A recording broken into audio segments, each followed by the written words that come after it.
Dear Ms. Keeney, we regret to inform you that your application has been rejected. Now what am I going to do? I wanted to become a flight attendant. I dreamed of traveling the world and really experiencing life. Maybe my mother was right.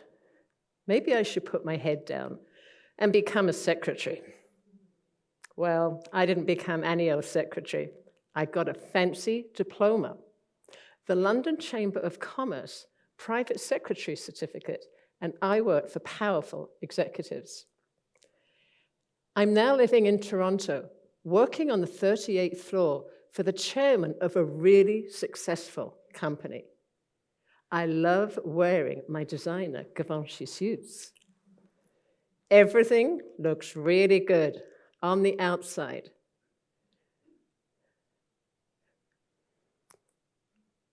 On the inside, I feel like I'm living inside a closet and the door is shut tight. When I get home from work, the isolation hits me. I hang my designer suit in the closet. I turn my smile off. And I open a bottle of Johnny Walker. I like my Scotch straight. Fast forward, I'm living in California, paradise. The Pacific Ocean's a 2-minute walk from my front door. I'm really living the life now. Laying on my bed one Saturday afternoon, after a lunch of margaritas, I hit rock bottom.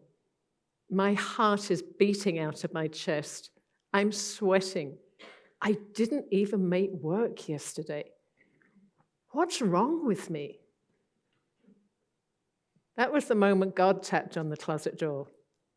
Claire, talk to Pat. 2 days later, I quit alcohol. Pat introduced me to a new way of life, people who were happy to meet me. I started to feel part of a community. Now it's 8 years later. I've done everything that was suggested in my recovery program. I even earned a degree in spiritual psychology. So why am I still waking with this sense of dread and isolation?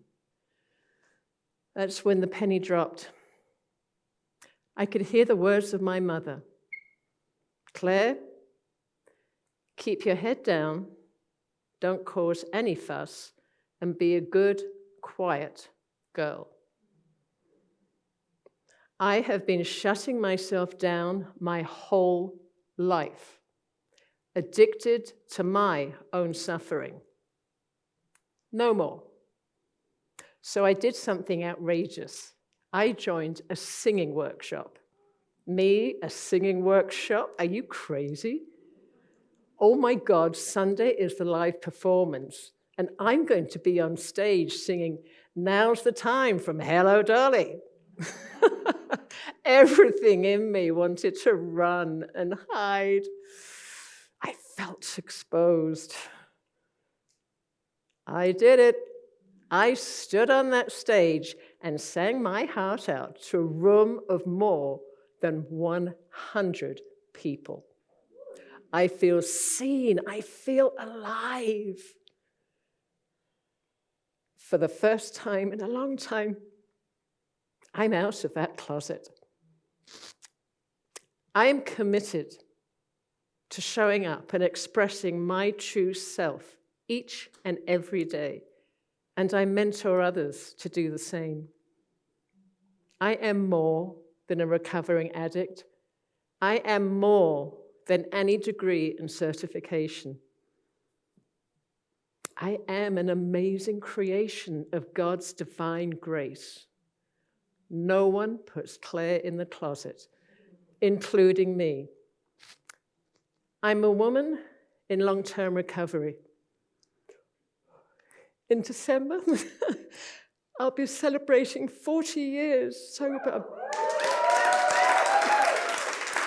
For more than 30 of those years, I supported C-suite executives and leaders in corporate America. As you can imagine, it's been quite a journey.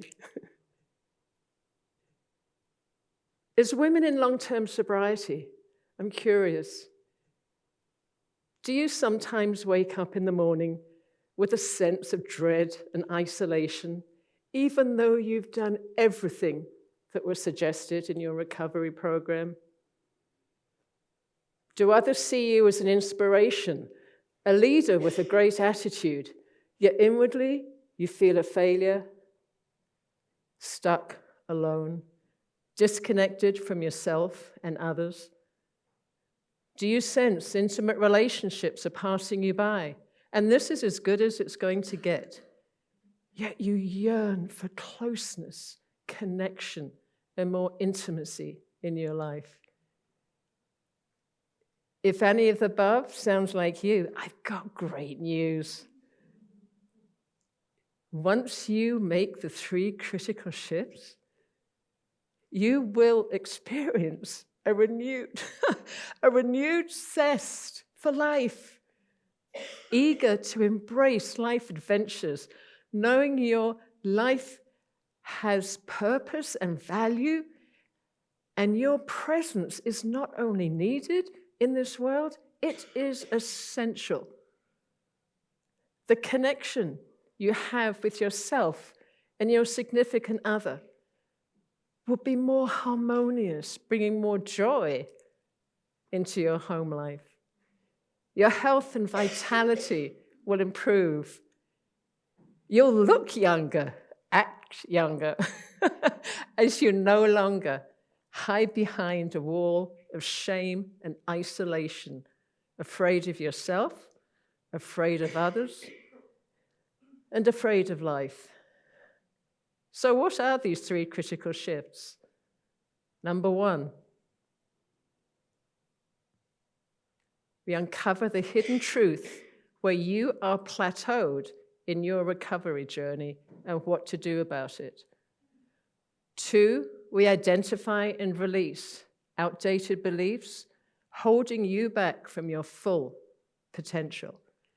And number 3, how to activate your voice and awaken to your most audacious life. So let's get going here.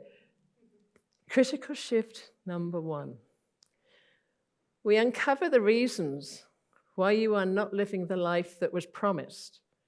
Rather than feel misled, you come to the realization that the traditional recovery model can only take you so far.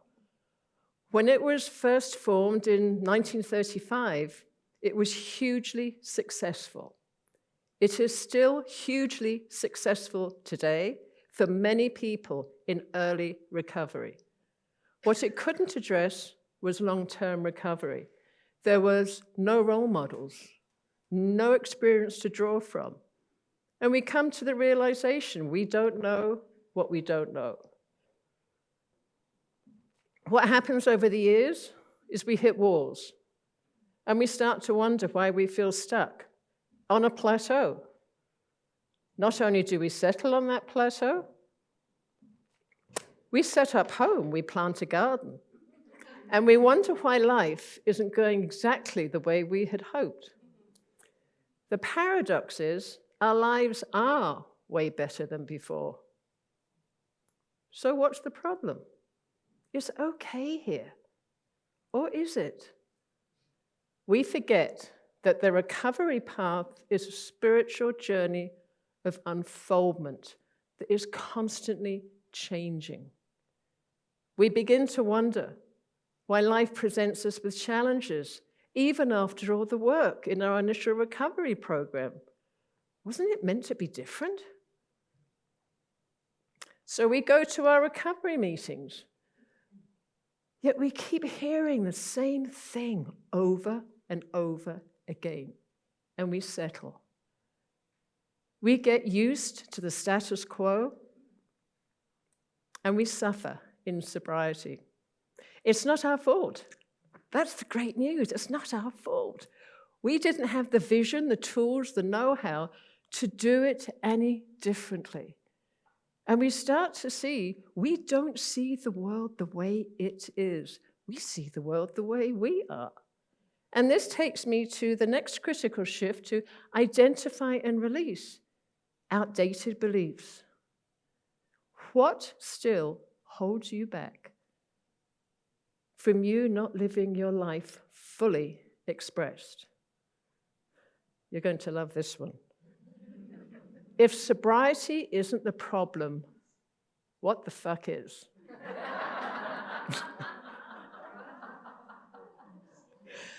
Once we become aware of our beliefs, our habits, the messages we've been telling ourselves, we can start to look at options we hadn't previously considered.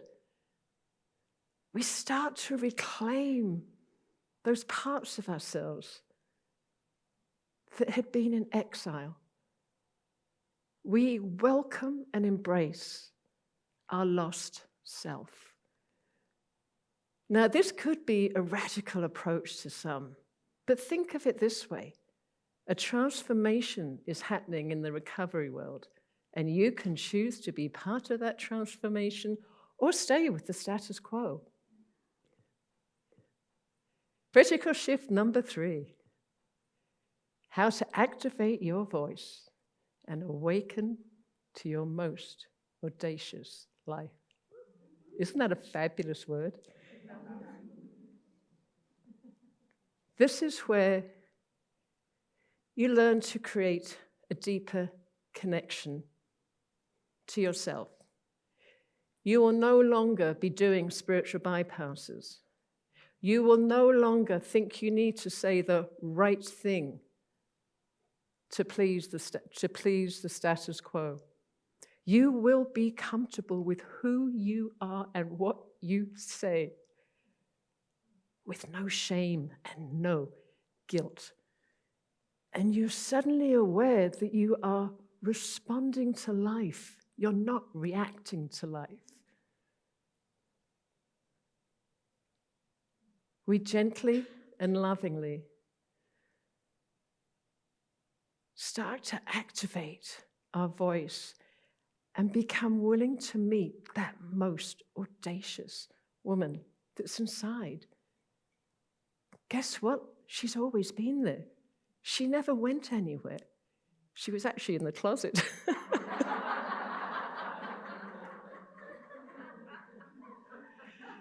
You will discover the safety, the connection, the love, the self-acceptance you've been looking for is within you. The initial recovery work, the therapy, the workshops, everything you have done up until this point has been crucial to get you where you are today. But I'm here to tell you, this is your time. You earned your space in the world. You belong and you are needed.